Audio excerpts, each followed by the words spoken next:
আজকে আমার মেয়ের আইবুড়ো ভাত হচ্ছে, তা দেখো সব কিছু সাজানো আছে, দেখেছো? আর দেখতে থাকো তোমরা। মা কি করতে হবে বলো?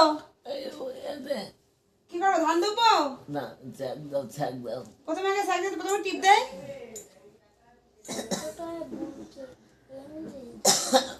তারপরে কি করতে হবে? ধান দেবো। ধান দেবো তো, এই শঙ্খ বাজা। তিনবার দিতে হবে। হ্যাঁ আবার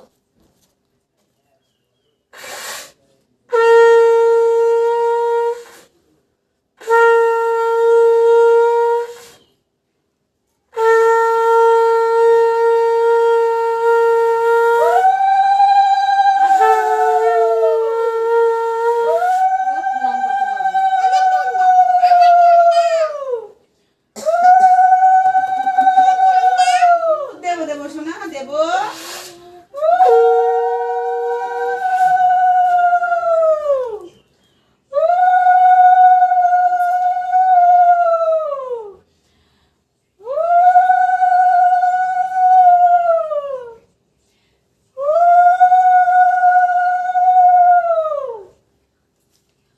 এবার কি করতে হবে? হয়ে যেত ধান দুধ আছে।